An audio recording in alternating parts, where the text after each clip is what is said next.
Okay, we will wait a few minutes and make sure that we don't have any stragglers joining us live this evening.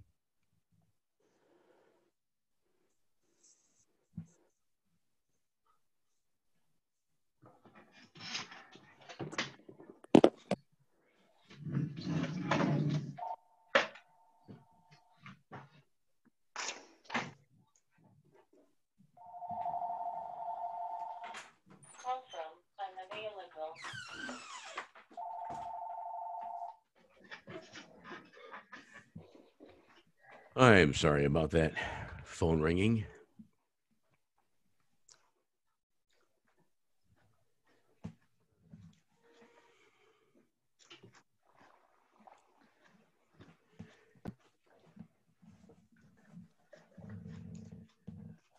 I'm Lon Mitchell, and it's my honor to be your moderator this evening for our first voter forum.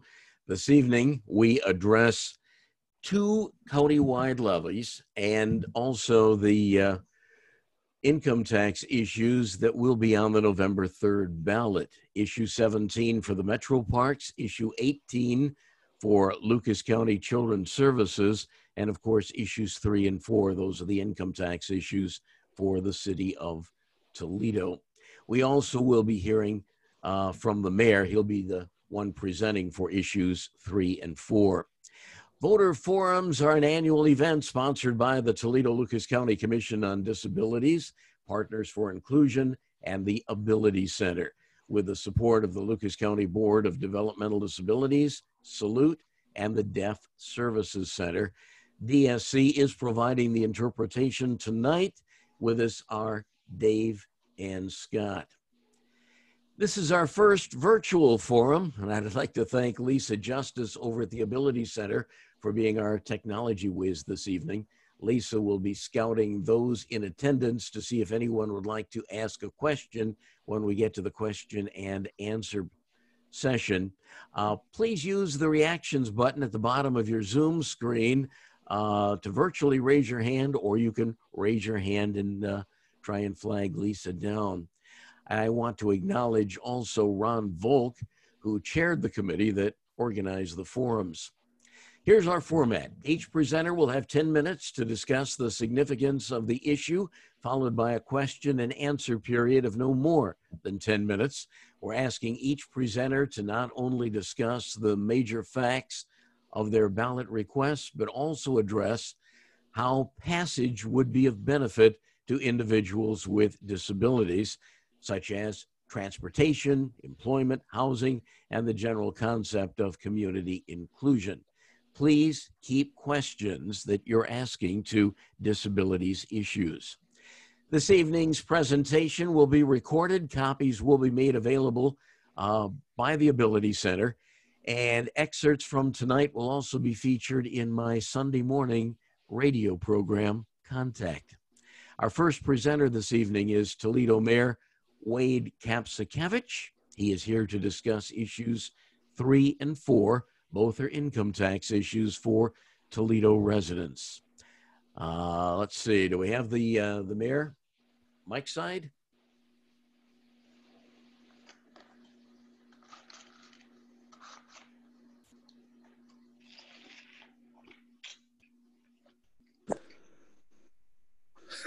There we go. I've never been very good with technology, so I apologize. Welcome aboard, Mayor. And let's talk about issues 3 and 4, the significance and how they differ. Well, I think to tell the story of issues 3 and 4, I believe we need to go back to the beginning of this calendar year. When this year began, we knew that our 0.75% levy was going to expire sometime this year. The 0.75% levy, I think as everyone knows, the 0.75% income tax levy was passed in June of 1982, and it has been the primary engine that has funded city government ever since. It is due to expire in December of this year. So when 2020 dawned, we knew that we were going to have to decide how best to ask the voters to proceed. Our initial plan took the form of something called Issue 1, and that was on the ballot in the spring. Issue 1 certainly would have renewed the 0.75% and helped provide the police and fire protection and all of the many things that we take for granted, but we've done some other things too. It would have fixed 10 times the amount of streets that we typically fix in a given year. And I think as long as we're talking about the disability community, there's a clear benefit there from an infrastructure perspective about making roads and curb cuts ADA accessible and a whole number of other things.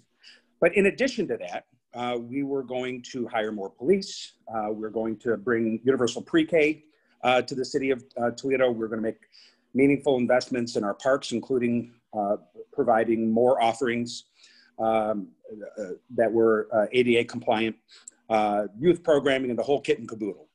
It was a plan I believed in, campaigned in, and I might suggest I believe it was going to pass had the world not changed in the middle of March and the governor postponed the election. And I understand it and I'm not bitter at all. But the fact of the matter is that postponement changed the world substantially, and it turned what I believe was going to be a close victory into a close defeat. Well, life goes on, but we still have the same reality that we faced in January, and that is the 0.75% is expiring, and how are we going to present this to the voters in the best way possible? If I heard any criticisms of our approach in the spring, I think there were 3 of them. One criticism was that we tried to do everything at once. We jammed all these good ideas into one ballot issue called issue 1. And there were some things in there people liked, some people things they didn't like. And citizens wished they had a chance to sort of choose, maybe order a la carte from the things they liked and didn't like. The second thing we heard was that the size of the request was a bit high, and I do understand that.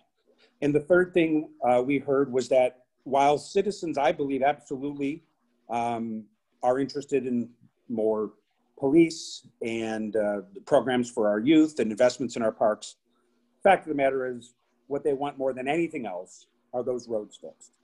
So as we decided what we were going to put on the ballot in November, we listened. And I do think an important part of being mayor and being an elected official is to listen. And so we incorporated all 3 of those good ideas into what we're putting on the ballot. So firstly, we split the 2 issues up. We didn't lump it all into one. We split it up, issue 3 and issue 4. The size of the request is half the size, frankly, of what we were asking this spring. I know times are tight and people understandably are watching their purse strings, so they would be happy to know that the size of this request is for issue 4 is half of what we asked in the spring. And thirdly and finally, listening to the voters, we decided that every penny from the new request would go to roads and only roads. So here's what the 2 issues do. Issue 3 is the simple renewal of that 0.75%. It's what was passed in June of 1982. It's been renewed now for almost 40 years. This is the engine that funds city government. It is simply a renewal. It is not a new tax. Voting for issue 3 will not change a single thing for your pocketbook, and it will allow us to continue to provide the important services that we all rely on. That's issue 3. I understand that people are, they don't enjoy when politicians like me sometimes use scare tactics. And I'm not trying to do that. I know it might come across that way. I just don't know how else to explain it, but I'll say it this way. Were issue 3 to fail, the city's general fund would lose $57 million. Issue 3, our 0.75% renewal, funds primarily police and fire services. The removal of $57 million from our budget would mean 600 layoffs among our police and fire service. So we could lay off 300 police and 300 fire. We could lay off, 600 police and no fire. But regardless, those are options that none of us want. And I know some may roll their eyes and say, there they go, trying to scare us again. I'm not trying to scare you. I'm really just trying to explain how important issue 3 is. That's issue 3. It is a renewal. It will maintain our police and fire services, and it is not a new tax. There is also the other issue, issue 4. Issue 4 is a request for an additional 0.25% in the payroll income tax. Again, this is half the size of what we asked for in the spring. It's separated out from the renewal. And most importantly, every penny of these resources go to roads and only roads. The passage of issue 4 would bring an additional $18 million into the city of Toledo. All of it would go to fix residential roads. It would allow us to increase 5 times the amount of roads that we fix. Now again, issue 1 would have fixed 10 times the amount of roads, but the size of the tax would have been twice as high. Here we have peeled back the tax to only half as large, and true, we're only fixing half as many roads, but even half as many roads is 5 times what we do right now. I think this is a responsible plan that listens to the voters, allows us to maintain basic service and to do something that we've been trying and failing to do for so many years in this city, and that's fix our roads once and for all. I think we all benefit from this sort of a plan, but if I want to speak specifically here for a moment about the disability community, when we are increasing 5-fold the amount of money that we are putting into fixing roads and the road related infrastructure like curbs and sidewalks, there is a clear benefit there for making ramps and other ADA accessible amenities around our roads. Even when it comes to the simple renewal, the no new tax issue 3, that's going to provide police and fire service that we all benefit from. And let's think about what our firefighters do. I know the word fire is in their job title, but anymore, what they do is respond to emergencies. They are our first responder EMS paramedic team. We had 60,000 calls for service last year. 50,000 of them were heart attacks, strokes, hey, I cut my hand carving the Thanksgiving dinner, et cetera. In other words, non-fire related. We all can imagine the benefits of having a robust and fire service address all of our emergencies, more acute in the disability community. And finally, by introducing more resources into our organization, we will still have additional resources to make investments in our parks so that they can be enjoyed by others. So it is true that it won't be as much as it was back had issue 1 passed, but part of what we're doing here is listening to the voters. We've put forth a responsible plan that meets the needs of the citizens and makes some important improvements also while not busting the budget. So that was a very long-winded overview. I don't know if that was 10 minutes or less, but that is the story of issue 3 and 4, how we got to where we are and the benefit of it, not just for the city, but for this community in particular. That was 10 minutes, almost right to the minute. I'm a pro. I've done this before. I believe you have. Anybody that has a question, please raise your hand or use the button at the bottom of the screen. But Mayor, let me ask you right off the top as we talk about disability issues. How does the city monitor accessibility and ADA issues? Yeah, it is, to be honest, we probably don't do it as well as we should. We are lucky, and I'll use the word lucky, to have a member of council, relatively new member of council, Sam Meldon, who works at the Abilities Center and is passionate about these issues. And rest assured, when there is evidence that we're not doing right by the disability community, Sam lets us know. And that's a wonderful resource to have in-house, but it's almost accidental. It's not structural to our organization. We know we need to do better. Sure, there are, our law department and, human relations commission. And there are other sort of quasi governmental systems we have in place to make sure that everyone can enjoy what we're trying to do in Toledo. But I'll be the first to admit that we could do more, and we need to do more, and we need to do better. But the first step in that is making sure we have the resources to do better. And that really is the story of issue 3 and 4. That 0.75% income tax has pretty much kept Toledo, how do we want to, solvent, so to speak, down through the years. I remember covering the stories and the debates when we first proposed the 0.75% and how it was made temporary just so the citizens could have a referendum on how the city was doing. It has never failed to pass. So I would assume that residents are fairly happy. I think so. I think so. If you remember that history, it passed in 1982. About a year and a half before that, the city was really facing some traumatic events. The police officers went out on strike. The firefighters went on strike. The city was literally burning. I mean, there were fires that were burning and that there was no one to put them out. And it was against that backdrop that the citizens approved the 0.75% because they needed it as a mechanism to provide those basic police and fire services, which in 1980 and 81 were literally not being provided. I have heard the snicker that, they call this a temporary tax. It's been temporary for almost 40 years. I get that. I hear that. And you know what? There is an argument to be made that we should make it permanent. And I understand that.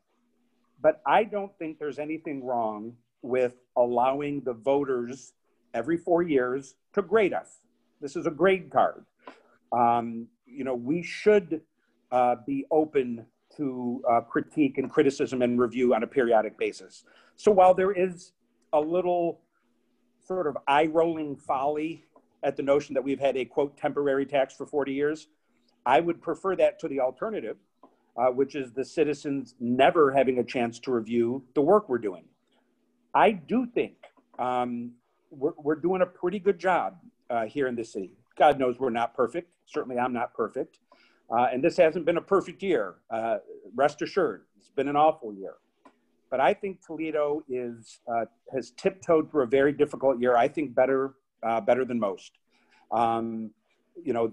There's a budget reality, but we started the year with the biggest surplus in the history of the city and record high income tax collections, and we were building for a rainy day. Well, it's raining now, and I think one of the reasons we've been able to withstand the trauma of 2020 is because we prepared for it so well, and we're still doing big things. We pulled together the regional water deal for the first time in 60 years. We've developed the colony. Southwick sat vacant for the better part of 10 years, and now there's some activity there. We're certainly not perfect, but I think we're moving in the right direction. I really do. And this will be an opportunity for the voters to grade us and decide whether we are. And that's what issue 3 is all about. Again, not a new tax, won't cost an additional penny, and will allow us to continue to provide services. But issue 4 provides an opportunity to do a little more. And what we're talking about there is fixing the roads of Toledo, which I don't need to tell anyone aren't in good shape. So we can do both. We're not going to change things overnight, but we can make real steps of progress, which is what we've made even in this difficult year. And these 2 issues will allow us to continue. Got time for one question from one of the participants tonight. A lot of people with disabilities have dogs, dogs to guide them, dogs to help them get through a day if they're having a rough time. Has there been any discussion about making more parks for dogs, more areas for dogs? Yeah, I love that question. I love that idea. And the answer is yes, more conversation than you might think. I love dogs. I'm a big dog guy. I've always had dogs my whole life. We have two rescue dogs at home with my wife and kids, and couldn't imagine life without them.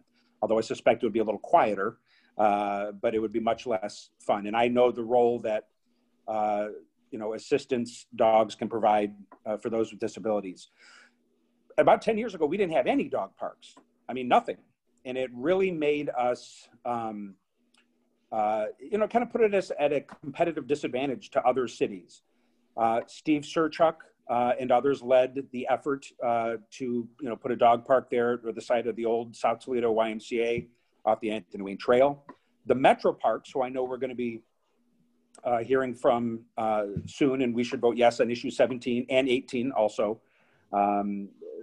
So I'll put a plug in from them. But the new Middle Grounds Metro Park has adjacent to it in the core of Toledo a dog park. But I think we can do it even a little more, because they're not only helpful to those with disabilities, they are among the, no pun intended, but they almost act like a dog whistle for what constitutes a growing city, or a city where people want to be, a cool city, for lack of a better phrase. When you think of those cities, the Charlottes, the Nashvilles, the Austins, they have a lot of things that make them special, but having, amenities for dogs like dog parks, that's one of them. So if we're going to be one of those cities, we know that, yes, we need bike trails, which is what issue 17 and beautifying the river is all about. I feel like I'm putting a plug in for them in too, but we need to do all those things. But a part of that also is making sure that, we can be attractive to everyone. Really, we welcome everyone in this town. We love everyone, and we want everyone to be a part of what we're trying to do. Things are, again, I think they are headed the right direction, but heck, they're not so good that we can afford to exclude thousands of our fellow citizens. Everyone needs to jump on board to be a part of what we're trying to do, and anything we can do to make that the case. And if it means some more dog parks, I'm all in, because it speaks to how we value equity and inclusion in this city. So, and plus I love dogs. So it's a great idea. I would love to see us get there. Is the dog park off the Anthony Wayne Trail, is that free? I believe, I'm not sure. I don't think it is. I think it's privately owned and privately operated. I believe there is a sort of a membership fee. I know that there are certain rules and restrictions. They want to make sure that your dog has had its shots and things of that nature. Because it's a private enterprise, I can't confess I'm not a total expert, but I don't think it is cost prohibitive. I mean, I think they want it to be used. I mean, Steve Surchuk is, for those who know him, he is he loves dogs. He's a big Humane Society person. It was a labor of love. I think he funded a lot of that himself. My sense is he's not going to turn anyone away for ability to pay. So I know there's rules and paperwork, but I think I can speak for Steve when I say that he wants people to use that park, and I'm sure he can get creative with you if money is an option, or if money is a concern. If people want more information about issues 3 and 4, how do they get that? We have of course a website, which I don't have.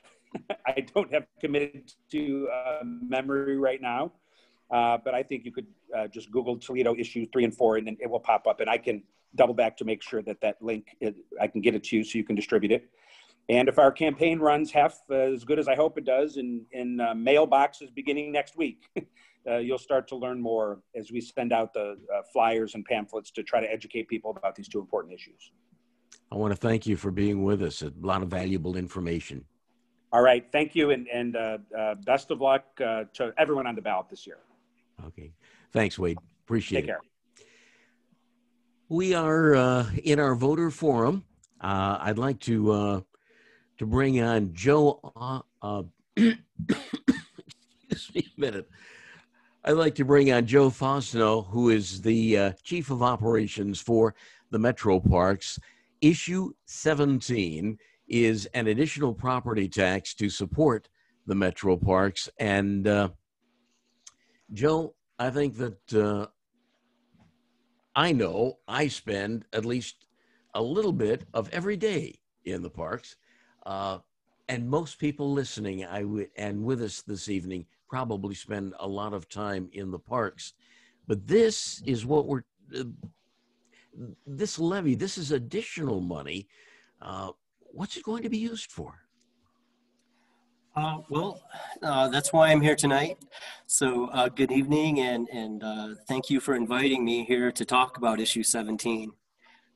Metro Parks Toledo has rapidly become one of the best park systems in America, providing tremendous benefits to the community. This is the exclusive result of generous taxpayer and private support, support that is critical to the sustainable future for Metro Parks Toledo and the continued enjoyment of various citizens.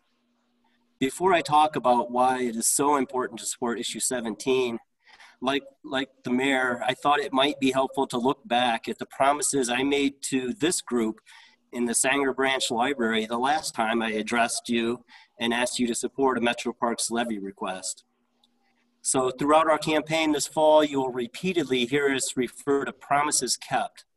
I'm proud to say that the promises I made to you in the Sanger Library were indeed kept. On my last visit, I talked at length about building an accessible playground at Secor Metro Park.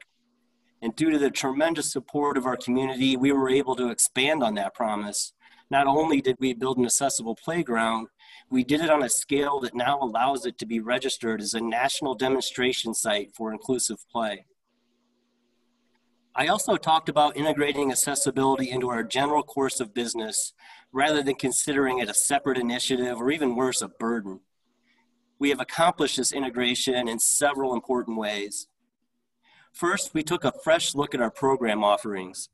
Now, if your interests lie in biking, kayaking, or even tree climbing, we have adaptive programs that allow virtually anyone who has an interest the ability to participate. When Ashley, our program director, told me her team was working on an adaptive tree climbing program, I have to admit I was a bit skeptical. But through her creativity and a strong commitment to access for all, her team was able to develop a program that allows participants of all capabilities to experience the treetops or experience the park from the treetops. And speaking of treetops, have you heard about the Canali Treehouse Village? Metro Parks is home to the largest publicly operated treehouse village in the country. Despite the fact that these cabins are 10 to 16 feet in the air, we were able to make several of them fully accessible. Now anyone can come and spend the night in the trees. A couple years ago, Tim Harrington reached out to me to see if we would be interested in doing a project to help celebrate the Ability Center's 100th anniversary. We consider the Ability Center of Greater Toledo an important partner in the work that we do, so we jumped at the opportunity to be part of their celebration. The outcome was the Donahue Inclusive Garden at Toledo Botanical Gardens. Every aspect of this garden was designed to promote accessibility and inclusion, from the pathways to the raised beds to the water wall. It all serves the purpose of integrating our entire community into the world of horticulture. Now, in some cases, accessibility simply refers to a person's ability to physically get to a park. The last time I talked to you, I stated that the Metro Parks intended to put a park within 5 miles of every Lucas County resident. I'm extremely excited to announce that in October of this year, we'll make good on that promise through the opening of Manhattan Marsh Preserve. This park near Suter and Manhattan Boulevard represents the culmination of efforts to put a Metro Park within reach of all of our citizens. Throughout this pandemic, our operations staff has worked to be a leader in the state at providing clean, safe places to go. We have remained open every day and responded to new information and mandates continually to make sure everyone has safe access to their parks. With your support of issue 17, Metro Parks intends to continue our track record of providing safe, clean, accessible spaces for all of our community to enjoy and explore. Some of the specifics that we intend to pursue with the levy include an accessible kayak launch at Glass City Metro Park. While it would be expected that we would make our buildings and pathways accessible, access to the waterfront could easily have been overlooked. Fortunately, our plans call for water access that is welcoming for all of our visitors. We also plan to add approximately 20 miles of barrier-free trails, which will be implemented at parks across the region. So no matter where you live in the county, you can expect to see more accessible trails implemented nearby. I'd like to take a second to tell you a story I heard recently about a middle-aged man who required the use of a wheelchair. He wasn't in particularly good physical condition and really didn't have any interest in the outdoors. But when Cannonball Prairie Metro Park opened near his home, he decided to visit purely out of curiosity. That initial visit has evolved into a daily trip to the park. His health has improved, and he's developed an interest in identifying birds and wildflowers he finds on his excursions. I wanted to share this story as a tangible example of the impact that parks can have on an individual's quality of life. During this ongoing health crisis, I'm proud to say that our programming staff, who are used to engaging people in person, has focused their creativity on providing virtual and self-directed experiences to give residents something to do. This has been particularly important for families who are suddenly homeschooling their children. To expand on that work, we will be implementing virtual window on wildlife experiences. This project will bring the natural wonders of the park system into everyone's home, hospital room, or classroom. In the uncertain world we are experiencing, the ability to leave home, even virtually, can help to ease the sense of isolation and loneliness. We're also exploring options for replacing the elevator in the Wildwood Manor House. While this isn't a project that most people would even notice, we feel it is crucial to ensure that this landmark building remain accessible to all of our community members. This would be especially important during our Holidays in the Manor House program, which has become a community fixture during the Christmas holiday season. While we haven't completely figured out the details, I'm confident in stating that we will also be expanding our adaptive programming to include winter activities. In the near future, we should be able to offer programs such as adaptive sledding and even ice skating. So basically, wherever there's an interest, we will find a way. Passage of issue 17 will allow Metro Parks to take advantage of a $23.6 million grant that was awarded to establish a greenway along both sides of the river downtown. The project will include accessible paths connecting 6 different neighborhoods and make our riverfront an inviting place for our residents and our visitors alike. So this list that I've shared with you is far from inclusive of all the activities and projects that Metro Parks will undertake as a result of passing issue 17. But we are constantly listening to our visitors, our partners, and even our critics. As new opportunities and ideas come to light, we intend to fully explore new ways to introduce our visitors to the natural wonders of our parks. Now more than ever, Metro Parks is committed to doing our part to make the Toledo area the most disability-friendly community in the country. While this challenge was originally posed by the Ability Center earlier this year, it is the responsibility of everyone, including Metro Parks, to bring it to reality. Your support of issue 17 will position Metro Parks to be a leader in the promotion and implementation of initiatives focused on making our community open and welcoming to all citizens. So in closing, I would like to share one more story. I love my job because I get to help people in real, tangible ways every day. I serve as the ADA coordinator because I'm passionate about meeting the needs of all of our citizens. A few years ago, Metro Parks implemented a work program for individuals with special needs. The kids volunteered in the park during the school year, and then we offered them paid positions as summer help, working in the parks when school had ended. So shortly after the program had began, I got a parent who reached out to me, and she was in tears. I'd asked her what was the matter, and I was concerned that her child had been hurt. She told me that her tears were tears of joy. She had never expected anyone would give her son a chance to work and contribute to the community. Since he had started working at the park, his self-confidence had improved, and for the first time ever, he seemed proud of himself. In my mind, this exemplifies what I and Metro Parks are trying to achieve in terms of accessibility and inclusion. With your support, I hope to continue to provide support and opportunities to members of our community who just need a chance to participate and contribute in meaningful ways. So thank you for allowing me to speak tonight, and now I will take questions.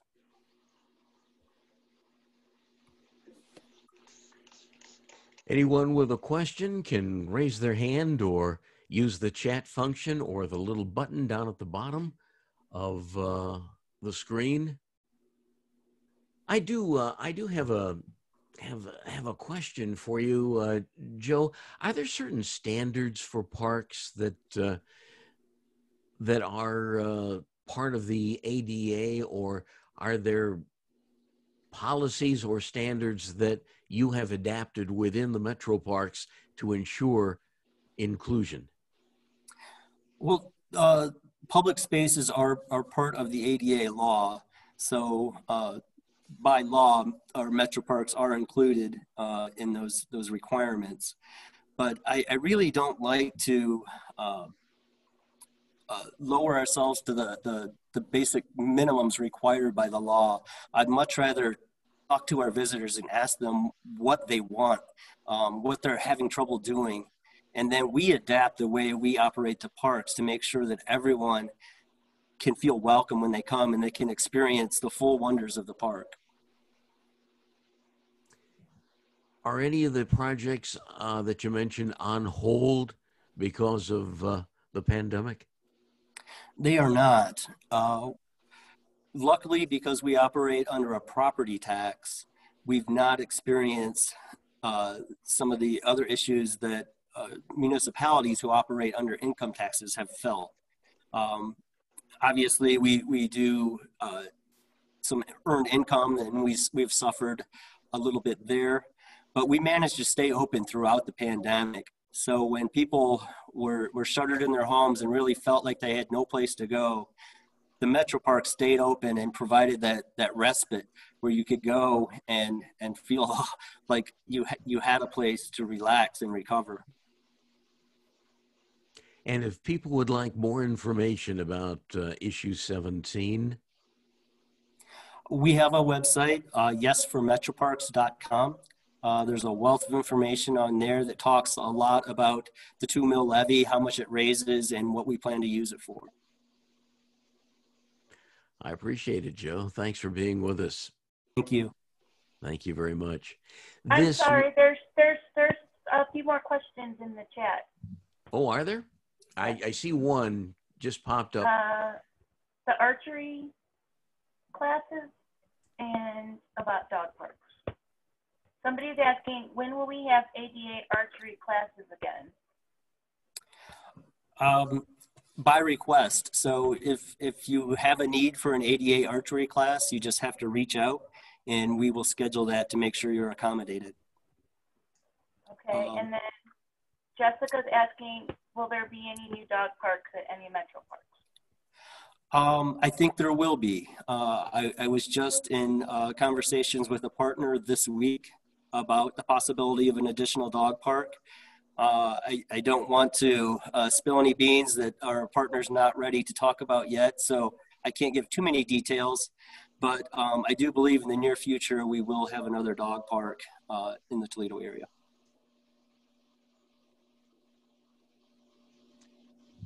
That sounds good. That sounds good. Any more questions out there? All right. Thank you very much, Joe. Thanks again. Enjoyed having you with us. This would be the portion of the forum, if we were doing it at the Sanger Branch Library, as we have for the past several years, where I would remind everybody that they can take a break, and I'd remind everybody where the lavatories are, where the restrooms are, remind everybody to eat the cookies that we have at the back of the room. But I'm sure you know where your bathrooms are. Everybody is home tonight, and I'm sorry we have no cookies. So have a virtual chomp for me. Next up, we have Kevin Milliken to talk to us about issue 18, and that is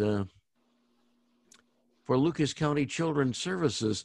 And this, Kevin, is a renewal, so we're not talking about any new taxes.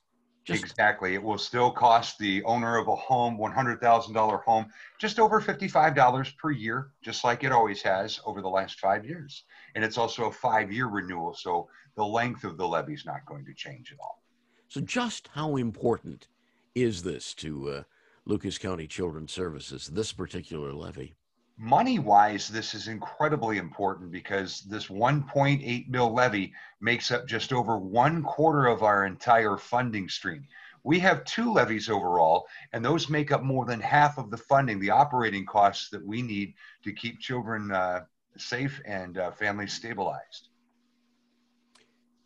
When we're reaching out, talking about children, there are some issues that we have in Lucas County. We need foster parenting. We have the problems with substance abuse, and the opioid crisis has created an influx of children into the system. When you and many of those children are children with special needs. Absolutely. I can tell you from a fact with some research that I recently did for the Playground Project that I'll talk about here in a minute. We have 24 children living with autism spectrum disorder. We have 70 children that are diagnosed with some sort of developmental disability. And that doesn't count the number of children that are living with mobility issues, emotional behavioral issues that they're living with. A lot of it to do with the trauma that they've faced in their lives in the form of abuse or neglect, and in some cases both. So you add the opioid epidemic, you take an increase in domestic violence, you take all of the things associated with the COVID-19 pandemic, as well as some of the changes that we're going to be making to the way we do business. And we're facing an expensive proposition and a lot of issues that are costing a lot of money that we definitely need to continue this funding. We're not asking for anything more because we've done a pretty good job with taxpayer dollars. And I'll give you a couple of examples of that in a moment, of how we're actually saving money during the COVID-19 pandemic. Most people would think that we're spending more money. We're actually saving some in some areas to offset some other costs. Just like we're meeting via Zoom tonight, our caseworkers are working remotely. They're working from home, but they're still going to the homes of the children to check on their safety, their well-being, just like they did before the pandemic. We had to get creative and use technology like Zoom, like Facebook Live, and other methods to do what we call virtual visits. And those virtual visits included maybe a tour of the home where a parent or the child would kind of lead us around the house so we could see how everything looked, just like before. And we upgraded our technology before COVID happened. We joined a statewide computer network, and we joined the statewide email system and gave each caseworker either a Surface Pro computer or an iPad, and they took that out in the field with them. So when COVID hit, we were prepared for it, because with our technology, we actually take that out to the home visits, and we could download a report from the statewide system, fill it out right there, and then upload it right back in. Before that, they had to drive all the way back downtown to Toledo and take their case notes and enter them into the computer. So we've actually become more effective and efficient pre-COVID with technology. And boy, did it get a good test during the pandemic on how to do that. So that has saved a lot of money for us in productivity, in work time, overtime, things like that. And in another way that you wouldn't expect, parking. We've cut our parking budget in half because with our caseworkers, 90% of the agency is working remotely right now. They're not driving downtown as often and having us pay parking fees for them to park downtown. So believe it or not, parking has actually saved us money so that we can put more toward the care of children and making things available to families. As far as accessibility issues go, what I would like to tell you is one of our most expensive issues in the budget is what we call multi-system youth. These are young people who have suffered trauma to the point where they need special services from a number of different agencies. They may be getting counseling from one agency to deal with their trauma. They may have a special need or be living with an issue to where they may be receiving services from the Board of Developmental Disabilities or the Ability Center. And we have to meet the holistic needs of the child, the whole child, so that they can live their best life. And one of the things that happens is we've removed them from their parents' care. So they don't always get to see their parents, save for a monthly visit. And that is the way we keep those bonds together, as the family works toward reunification. And reunification means the family's actually getting back together, and things have been stabilized, and they've worked on some services and some programs in order to basically improve themselves as parents to the point where the children can safely return to the home. Our goal is never to remove a child from their families. Our number one goal is to keep them with a family member in some way, shape, or form. That could be an aunt and uncle, that could be a grandparent. And we've actually got some programs where we're searching a bigger family tree, even out of state, to even find a cousin that may not even know that they have these children in their lives, to take care of them, because we know, and research bears out, that a child does better when they get to stay with family. Things are a little bit more stable. They know they're loved. They don't question those sorts of things, and they can heal their lives as an individual and move forward living their best childhood when they have the love and support of a family member.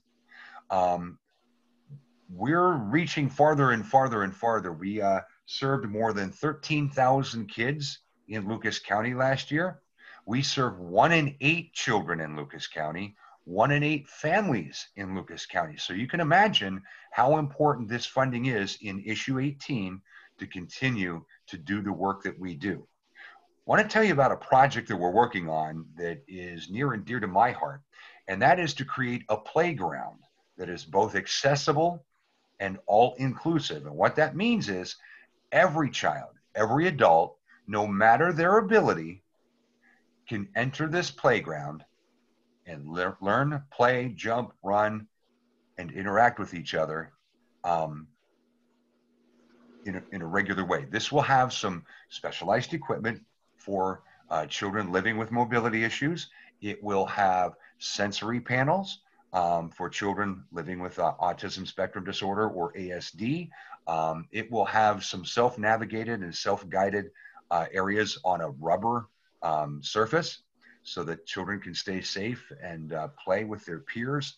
But the main focus of this playground is as a visitation area, so a child can see their birth parents and play together, learn together, interact together, so that they can have a fun way of maintaining that bond that I mentioned a little while ago. And we've actually consulted with folks that are more expert at that than we are. And that, of course, that is the Board of Developmental Disabilities, the Ability Center, the Project I Am, which issues scholarships for families of children with autism spectrum disorder, things that insurance doesn't cover. They've all provided some funding and some support and some reviews for the playground plans that we have in place. And we're actually going to be doing some site preparation here in the next month or so to level out the grounds. It's a little bit uneven right now, and there's a play set there that's about 30 years old and it's outlived its useful life. So now's the time to do some renovations, and we're not using any levy funds to do that. We're doing it strictly with community donations and grants, because with all the other things that we're facing, a project like this kind of falls down the priority list, but we want to put that as priority 1 so that all children have an accessible and inclusive playground that they can access. Now, the Metro Parks talk to you about a lot of their accessible playgrounds at some of their sites, and putting a Metro Park within 5 miles of every household in Lucas County.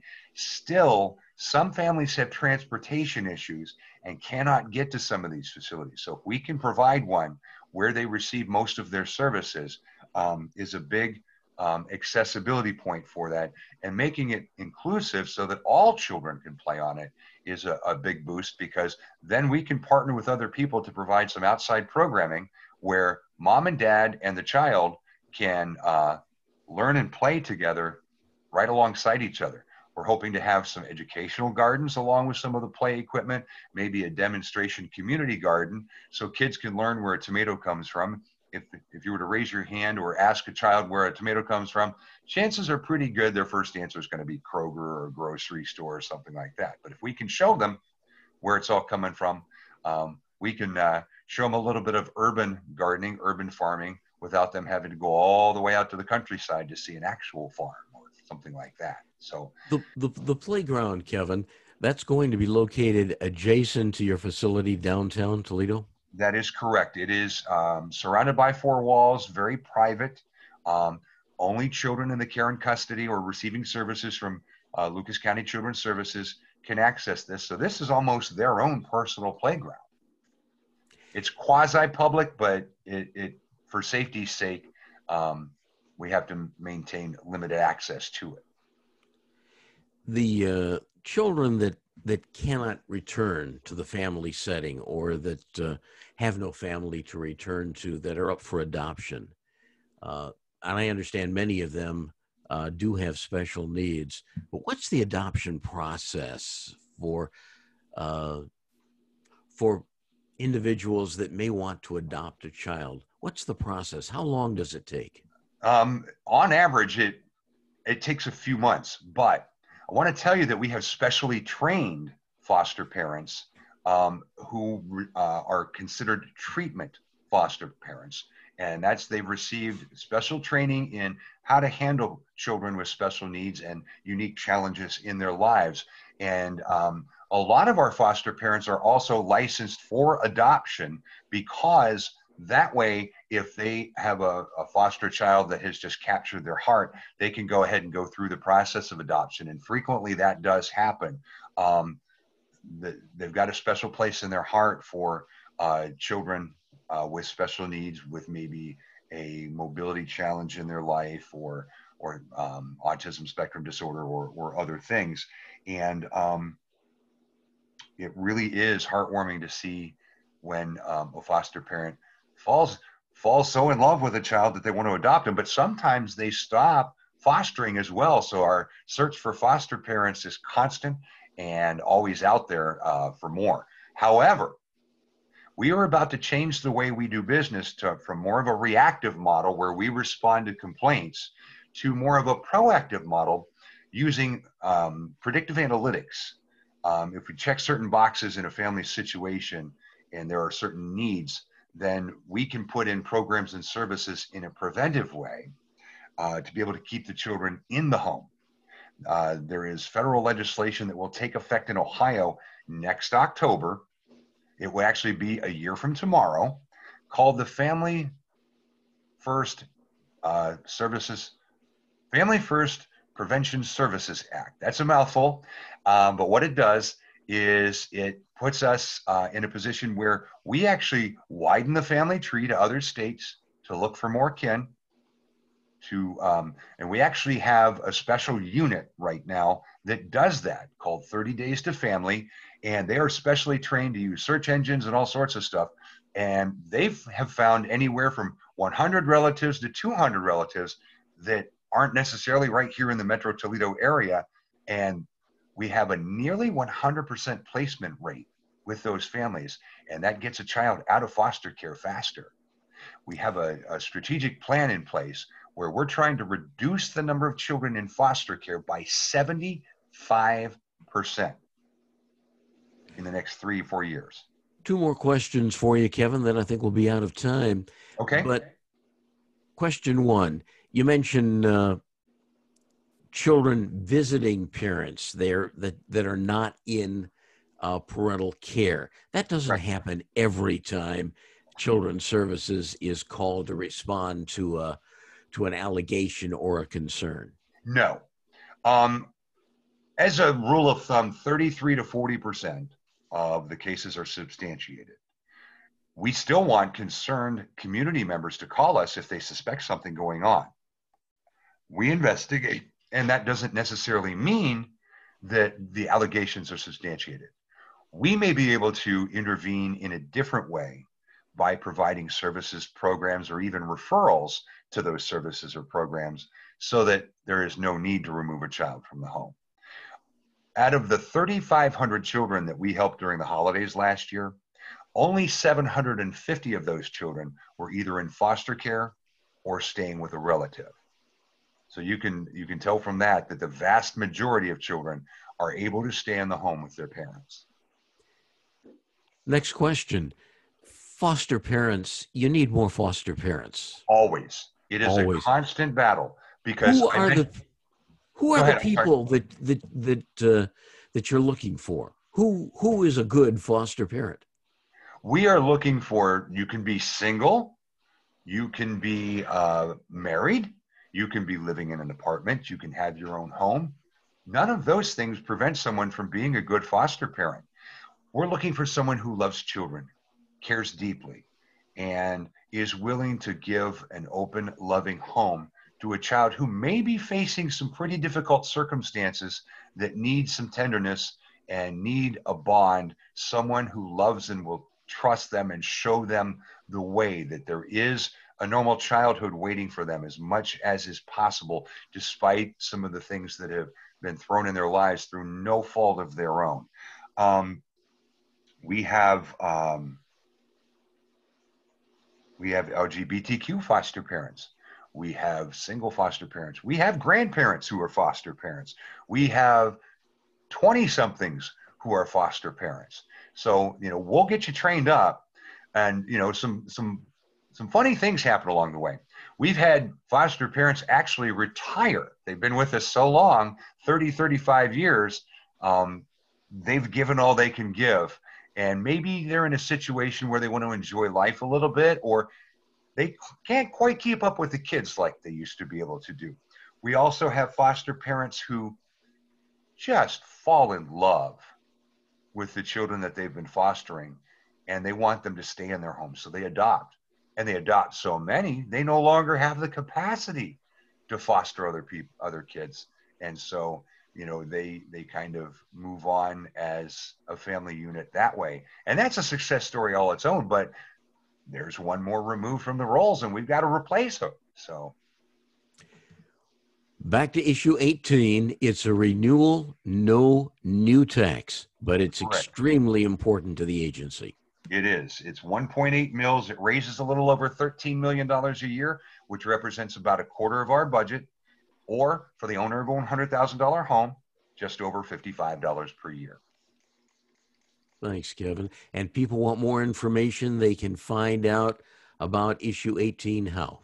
This is very important. Lucas, the number 4, kids.com. Lucas4kids.com. And I am pleased to announce this evening, Joe, I hope you're still listening, the Lucas County Board of Developmental Disabilities earlier this week endorsed both the levies. And we appreciate that. And I was remiss in the beginning. I wanted to say hello to everybody, and I didn't do that. I kind of jumped right into my presentation, and I wanted to thank every one of our sponsors tonight for the opportunity to talk to our disability community, because you know what? I think they go vote at a higher rate than everybody else in the county will, and I applaud that. Well, we say very often that the disability community is one of the strongest and often neglected voting blocks. So I appreciate the comment and the recognition from both the Metro Parks and Children's Services. But one of the best self-advocacy groups out there, and they're going to go advocate for themselves at the ballot box next month. There you go. Thanks, Kevin. Thanks, Joe. And I'm not sure the mayor is still with us, but thank you very much for the presentations. Any more questions before our presenters take off? All right. There is a question in the chat box, Lon. I'll go ahead and read it and answer it for issue 18. Jessica wants to know that I've talked about parents visiting children who aren't in their care. Do you do this with all parents, or are there cases where it isn't a good idea for the children to have any contact with them? Jessica, that is a great question, because our mission statement is to lead the community in the protection of children and the stabilization of families. And that's a mission that we take very, very seriously. I'm going to tell you a little bit about our visit area and some special precautions that we've taken. If there are some situations where there may be a little bit of a safety issue, but the parents are still allowed by the courts to visit their children. We have what we call a level 1 room, and that is where they are having a visit, but it is supervised by security personnel specially trained to intervene if something needs to happen. Inmates who are incarcerated still have a right to see their children, so they are actually escorted to visit with their children if they don't pose a threat or there is no court order of protection in situations like that. So we try to maintain parental rights as much as possible, but we strike a very careful balance along those lines with the safety of the children that are in our care and custody once the parents have lost custody of those children and they have reverted to LCCS care. I hope that answers your question. Okay. I think we already addressed the one, if a child can't stay with their family, young adults that have disability, how long does interview take to adopt that child that needs home, love, and services from trauma? There is no hard and fast rule for how long that takes. Those are individual situations with unique circumstances in each one. So I can't give you an average per se. I can just tell you that we do our due diligence and we work as quickly as we possibly can to get a child, no matter what age, even if it's a young adult, into a safe and stable a situation as quickly as we possibly can. And there may be changes in those situations from time to time. A relative caregiver may not be available right away, so they may have to go into foster care for a time while we continue that search and do home visits, checking the stability of a home, checking the readiness of a home to have that child come into it. So that does take time, but it's not a hard and fast rule. Thanks, Kevin. Thank you. Appreciate the opportunity. Okay. We will be back tomorrow night, same time, 6:30, to address with candidates for office how they view disability issues. We will have candidates for Lucas County Commissioner, the sheriff, and the probate court, and also the ADA coordinator for the Secretary of State's office will be with us, and we'll talk about some issues that might address accessibility at the poll, and I'm sure we'll have some questions about absentee ballots and the security of our votes. So please join us tomorrow, 6:30. We'll be back. Good night, everyone. Thanks, everybody.